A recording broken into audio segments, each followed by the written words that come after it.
Hi there, Saturn class. We're going to carry on our work using Mr. Penguin to help us with our writing today. I've got a picture here of our books, and what I'd like you to do is set your book up in a similar way. So we've got a thinking side and a writing side. We're going to look at some information about a door. Then we're going to be doing a little bit of sentence writing here. And then we're going to look at a picture of an orchid. And then you're going to have a choice as to what you would like to write about based on some pictures later on in the lesson. So could you set up your book like this? Pause the video if you need to. Okay, so now you've got your book set up. What you need to be thinking about is the types of sentences that we did yesterday. So we looked at single clause and multi-clause sentences. So single clause make a point. They are one complete idea, whereas a multi-clause sentence may be several clauses together with conjunctions to give us more information. So we're going to have a go at looking at those sentences again, when we're going to look at this picture of this rather interesting door. Now, in chapter 6 of Mr. Penguin, we are introduced to the map of the museum. So I'm going to make this just a little bit bigger. I'm going to go through some of these rooms. Here we go. We've got Sir Randolph Bones's Insect Research Lab and Cafe. The S.R. Thomas Library of Unwritten Books. Baroness von Klonker's Hall of Wigs. A collection of doors that lead nowhere. A collection of statues missing noses from statues. A collection of old smells. Interesting and unusual tea and coffee pots. Ancient masks that may or may not be haunted. A hall of unreliable trapdoors. A lost property collection. And Madame Agnes Ennui Memorial Lecture Theatre. And then if we look a little bit more at this map, you'll see here that the museum is actually in the shape of a dinosaur, which is pretty funny. All of these rooms are the spines of the dinosaur. So there are many more rooms in this museum, but these are the ones that we can see in the map. So we can have a bit of fun today because we can use our imagination. But to start with, we're going to look at where this door is likely to be found in the museum. And you are right in saying that it is part of the collection of doors that lead nowhere. So what we're going to do is we're going to collect some vocabulary about this door. So we're going to think about its colour, its shape, its design. We are also going to think about its backstory. So if you think about like a character in a book, sometimes there's a backstory to a character, particularly with things like superheroes. I want you to put superheroes out of your mind for now, because we're going to pretend that this door has an interesting story to its life. And we can be a little bit what we call tongue-in-cheek. We can be a little bit silly as long as we're going to write formal sentences.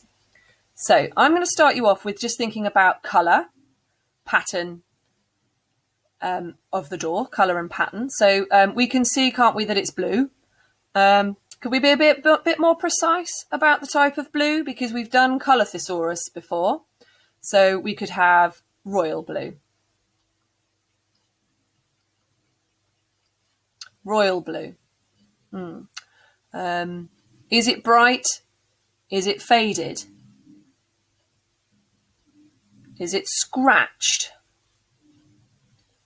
What are the patterns like? You pause the video and write down some describing words for the door. We're really noticing the door. Okay, I'm going to write some down as well.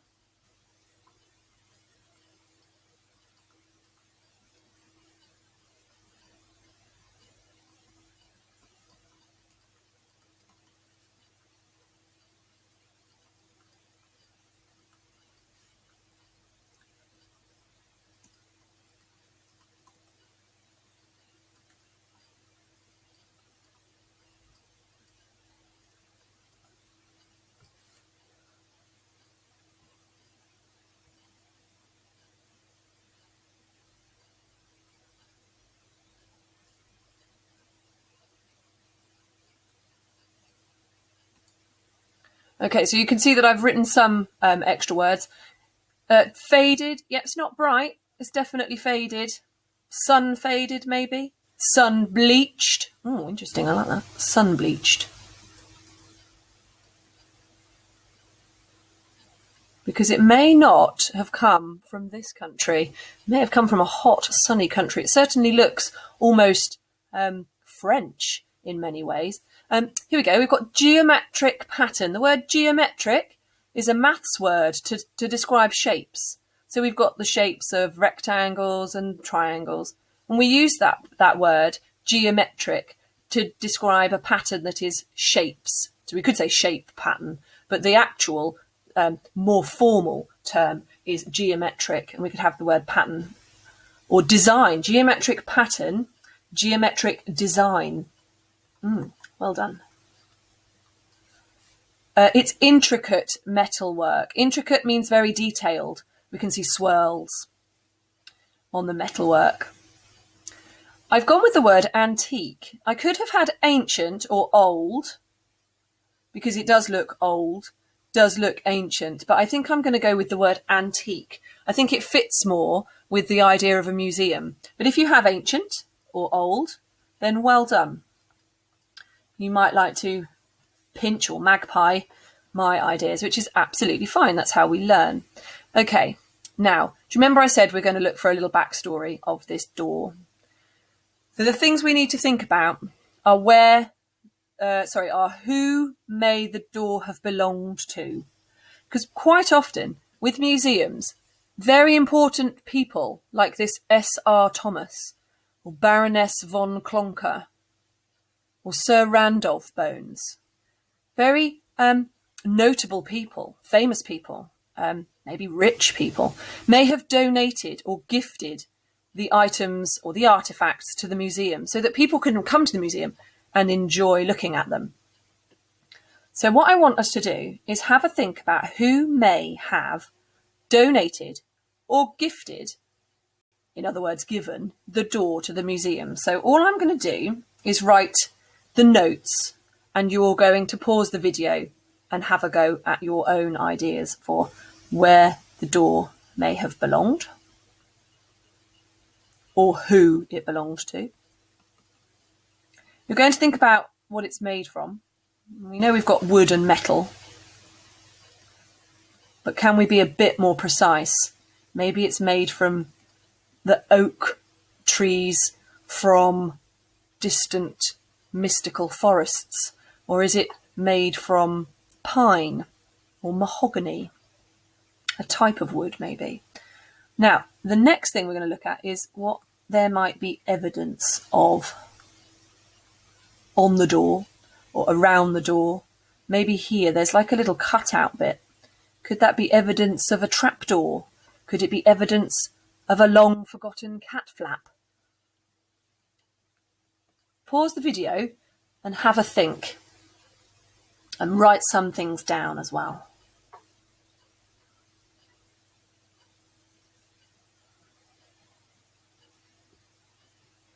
Okay, so I'm going to give you my ideas here. You can use them if you want to.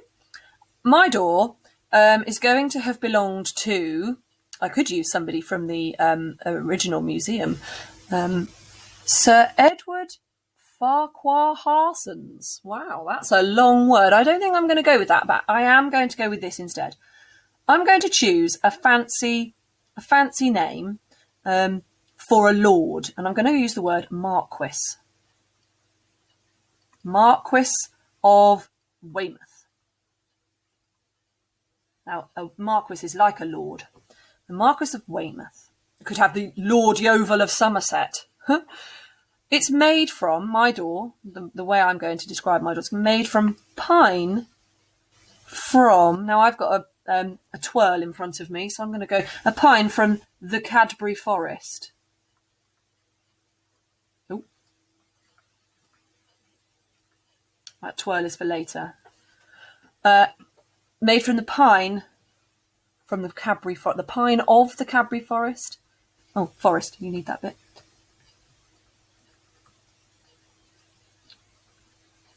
Okay, now here's where I'm going to be a bit imaginative. I said originally, didn't I, maybe it's evidence of a cat flap. Maybe some of these little scars, maybe they could be magical battle scars. Evidence of magical? You've got better language for magical. Battle scars. Okay. If you need to, you can pause the video and add any of these or change any of the ones that you've got. But if you are happy with your description and your backstory, we're going to do some sentence work in this gap. So do you remember? Do you remember I showed you this gap up here? That's going to be for your sentence work about the door, just to get you into a bit of a habit of practicing these single clause and multi-clause sentences. So remember, my single clause is one idea, one complete idea. The door was faded and sun-bleached. The door is faded and sun-bleached. You could have, with its geometric pattern and intricate metalwork, this door belonged to Marquis of Weymouth. But go steady, because that would become a multi-clause. So what I want you to do is think of two sentences, make one a single clause, and make one a multi-clause. Off you go.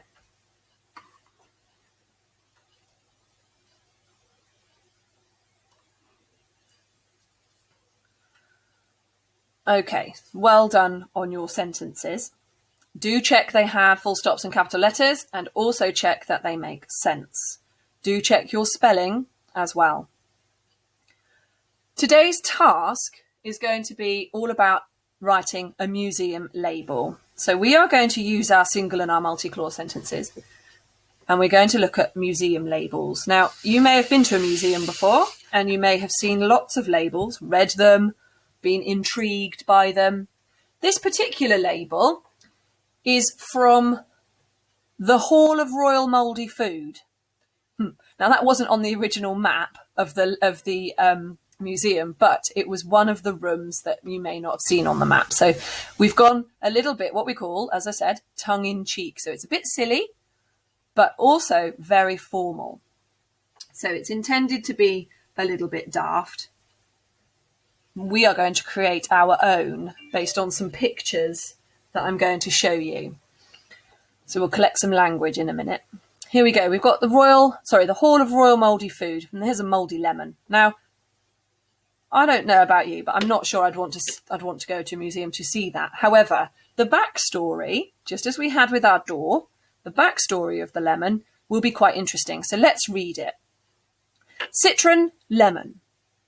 Discovered in Buckingham Palace Pantry, 2003. This rare and unique example of royal mouldy citrus fruit is believed to have been purchased in December 2001 before being dropped to the floor, where it rolled out of sight until its discovery in early 2003. It was intended for use in the Queen's Christmas pudding. The palace is believed to purchase approximately 1,730 lemons each year. These are primarily used for dressing royal pancakes, and the Queen is said to enjoy slices of lemon in her Earl Grey tea. With Alternaria, Cladosporium and Penicillium spores covering half of its surface, this lemon is considered to be one of the most valuable in our collection. Gifted by the Queen's butler, but don't tell the Queen, 200-315-6289. So looking at our label, what can you see? First of all, you can see the title of the item, usually in bold. Next, you can see where it's from.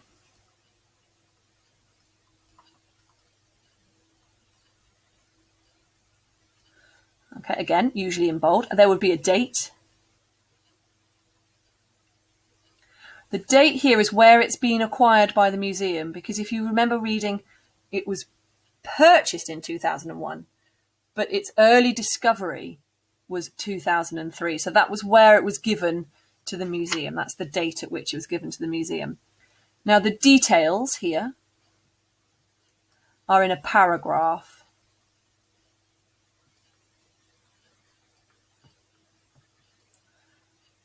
And beady-eyed children that you are have spotted that there's actually more than one paragraph, because we've got the paragraph about its backstory and then a paragraph about its appearance.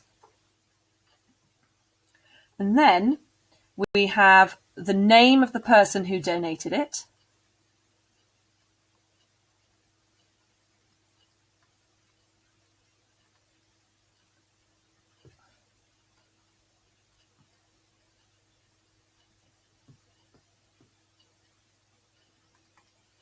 And we also have an ID number.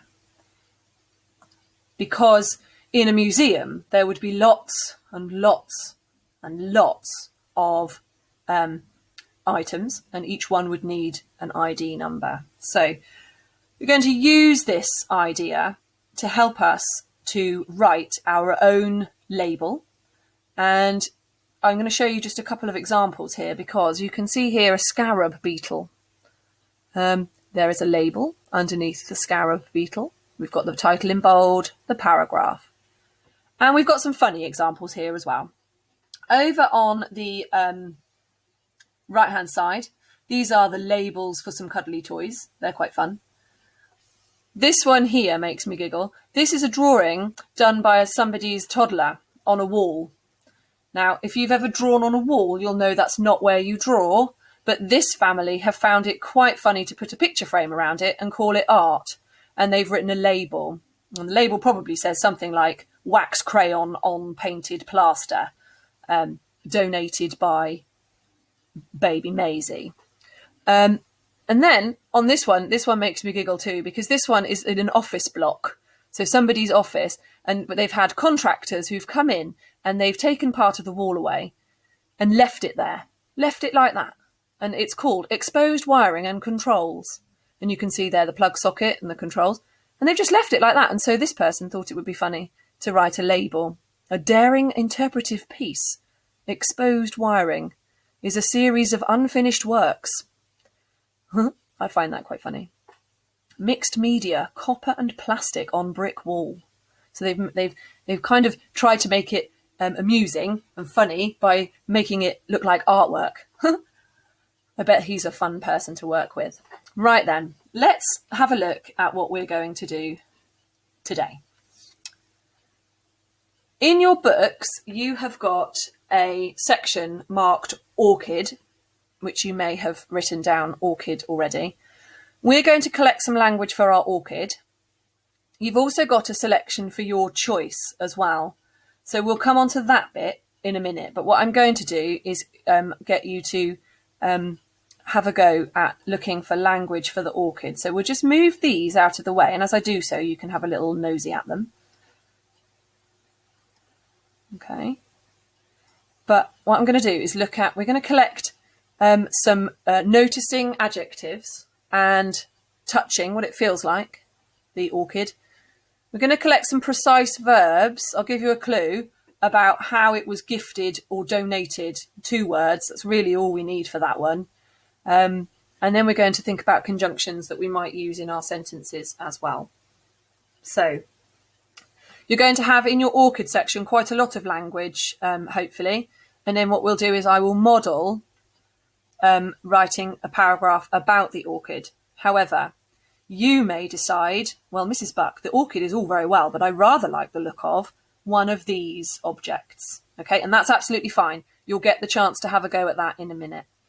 So let's come back to the orchid, and we can see that it's a very interesting specimen of orchid. In fact, if I make it a bit bigger, you can see we've got some patterning, we've got some colour, we've got some shape, and we're going to look at collecting some language for that. Before we do, we can see that it belongs in Sir Angus Hollick's amazing arboretum. An arboretum is where you may find a collection of plants, usually trees, but for this particular arboretum, it does have orchids by the looks of things. So let's collect some language. First of all, I'd like you to pause the video and think about colour, think about pattern. What type of pattern? What type of colour? Have a go. Okay, so I'm going to give some ideas now. I'm going to go with pink, although pink's a bit on its own, isn't it? What type of pink could that be? Blush pink.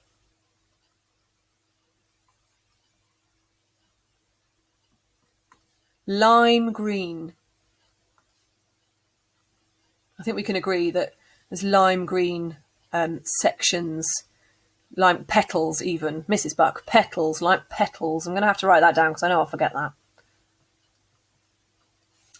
Blush pink, lime green petals. I'm going to put a little slash between that because it's blush pink and lime green, isn't it? This section here, this section of petal, that looks to me like it's patterned, but I'm going to give you a word for the pattern. It is a spotty pattern. Another type of word for spotty pattern is mottled. A mottled pattern. And in actual fact, when we look at this particular specimen of orchid, it does look a little bit like a face. I'm going to put looks like a face.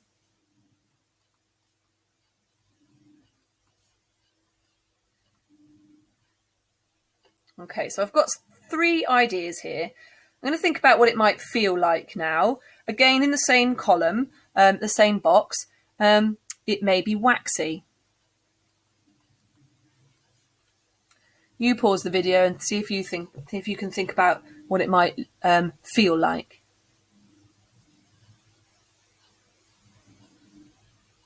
It could be delicate. It could be smooth.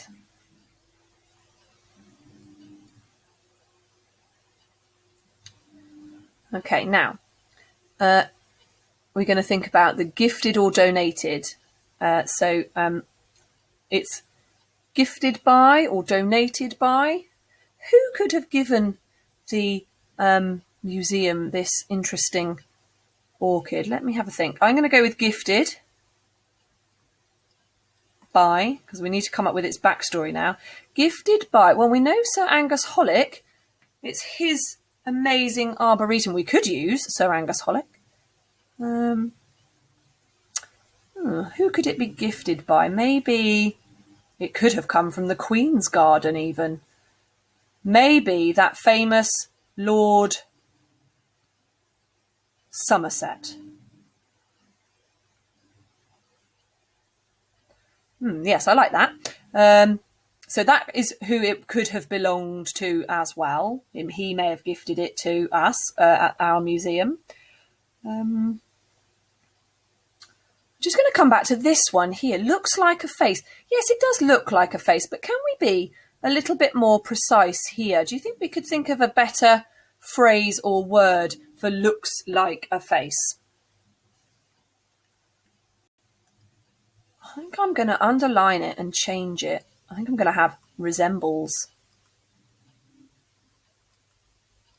So if something resembles a face, it looks like a face. Resembles means looks like. You could have similar to a face. You could have has facial features. Or the features of a face. The features of a animal face. Dog face. This looks like a tongue. It's just occurred to me. Looks like a tongue. We have tongue-shaped petals.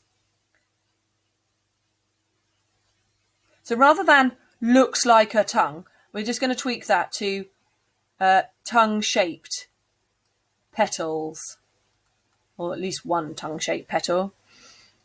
So can you see how we're now just trying to be that little bit more professional in our language? So we could have looks like a face, but we could have resembles a face, or has facial features. Or we could have resembles a tongue, or tongue-shaped petals. Okay, so there's my language that we've collected. Now, what I'd like you to do is think about some of these pictures here. And what you're going to need to do is think about what they look like. So you'll need to describe them. with the language, like we have just done for the orchid, you'll need to think about where in the museum they may have come from. This one here, I know they don't look like teapots or coffee pots, but they could be, because they are interesting and unusual tea and coffee pots. Odd socks, they could come from the Lost Property Collection. Would they be one of a kind? I'm not sure. Maybe they are separated from their original partners. Who knows? We've got masks up here, sorry, a mask, and that could have come from the ancient masks that may or may not be haunted. And we've got here another example of nature that looks like a face or resembles a face. Here we have, because it's a moth, we could say that it comes from Sir Randolph Bones's insect research lab, although I'm not sure you'd want that flying in your cafe. The only one that I would say you might have to be a bit imaginative with, and I'm sure you can work out some fantastic language for this one, it's an egg that's decorated. Could you have a collection of decorated eggs in your museum? Maybe. Or could you have some excellent examples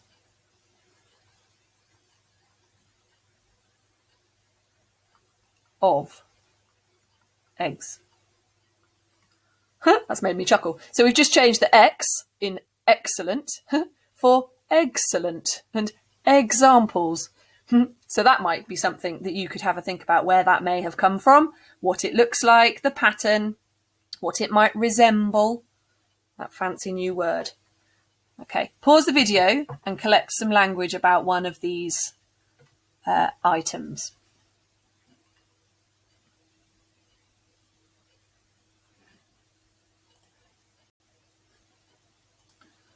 Okay, so what I've done is I've just scrolled down. I hope you've managed to collect some vocabulary for one of these lovely objects. Now you can choose. You can choose to use my model to write your own about one of those objects, or you can use my model and change what you need to change with your own language for the orchid that looks like a face. However, I will say this. I know that you have probably come up with some great backstories for all of these objects, especially that egg one. I'm sure you've all had a go at that. So if you have, then do try and challenge yourself and have a go at writing your museum label for one of these objects. But use my model to help you. Here we go. Remember we said we needed a title. So I'm going to look at my title of my object now. My object is an orchid. It resembles a face. It has facial features. It's waxy. It's smooth. It's gifted by Lord Somerset. I think I'm going to go with the Somerset Orchid, because we need a name for a title, a name for our object. So I'm going to call it the Somerset Orchid. There's my title. I'm going to leave a line. I'm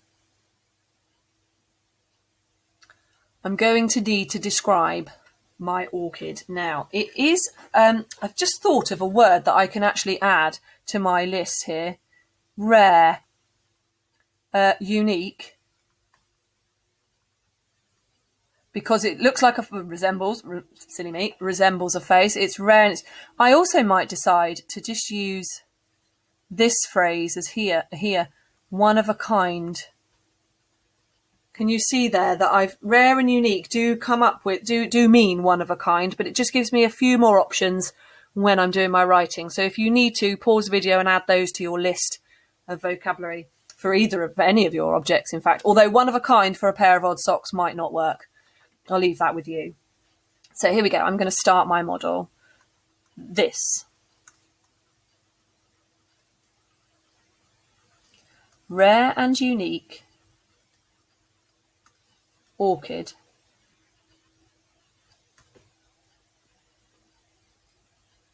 is thought to resemble a face. Here we go. Resemble a face.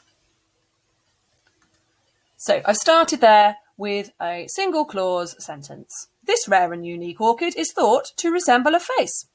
Well, there we go. And the main point has been made. I'm going to go into more detail now. I'm going to put where it's believed to be part of a larger collection. I think that's what I'm going to go for now. I've used thought to, so I'm going to go it's believed to. It is believed to come from a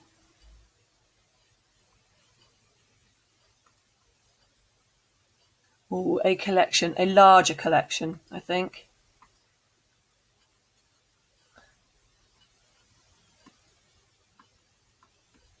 Come on, rubber. So whilst I'm waiting for this to work, I think I'm going to go with a larger collection of plants with facial features.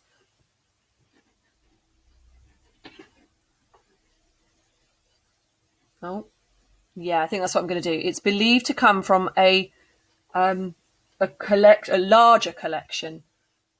Now, for some reason, my pen has decided it does not want to join in. So could you pause your video and have a go at writing your very first sentence, your title and your very first sentence, and then come back to see the next one?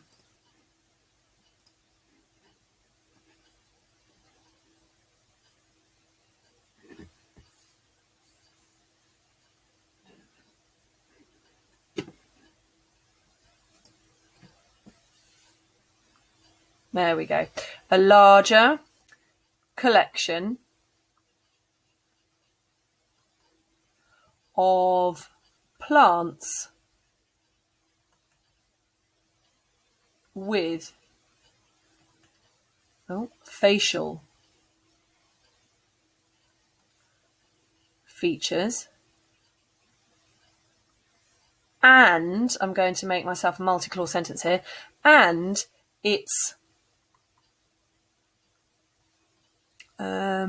tongue shaped. It's tongue shaped lower petal. Just a little bit more detail. Is thought. Oh, I've got that, and I've got believed. Thought to, believed to. I'm going to go with considered.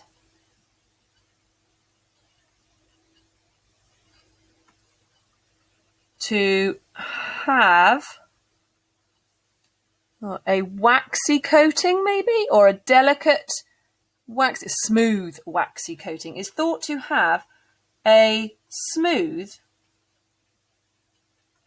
waxy coating. Now here is where I could choose. I can either go with a full stop. Let's read it back. It is believed to come from a larger collection of plants with facial features, and its tongue-shaped lower petal is considered to have a smooth waxy coating. Oh, let's really go for it. Which... now I don't have any ideas really, which I might just have to use my imagination here. Maybe it could be poisonous.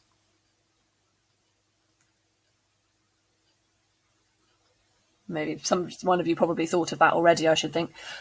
Waxy coating, which is deadly poisonous? Oh dear. We can't have that sitting in our museum. So let's have a think about how this has come to be in our museum now. It was gifted by Lord Somerset, hence its name, where it takes its name. Yeah, okay. Its mottled pattern. What do you think that mottled pattern might be used for?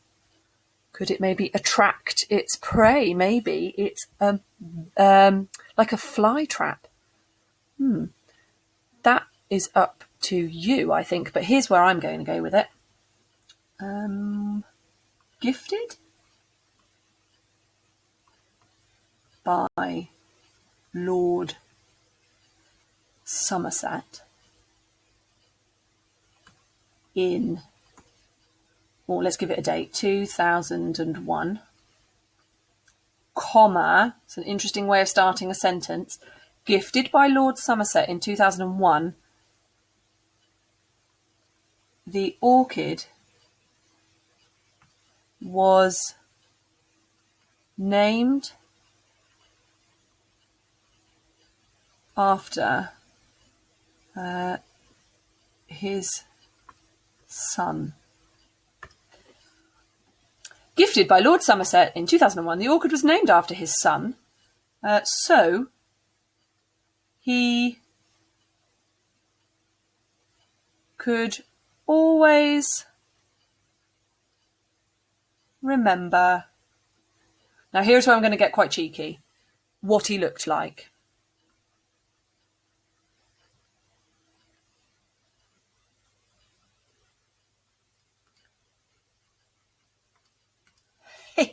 Gifted by Lord Somerset in 2001, the orchid was named after his son, so he could always remember what he looked like. Looks like, even. Yeah, I think that works quite well. You're going to pause the video and you're going to have a go at your label for your object. Remember, I said to you that you could use my orchid if you wanted to. You may have some fantastic ideas for the orchid, but equally, and rather more challenging for you, but easy for you to do because you will be fine. You could also have a go at a label for your object from the pictures that you had before.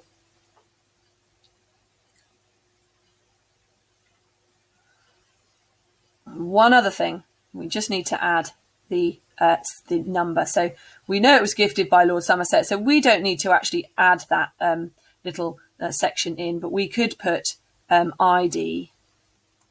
We put NO for number, ID number 963002. Okay. Well done, Saturn class. I think you've probably done a brilliant job. I can't wait to see your labels for your items.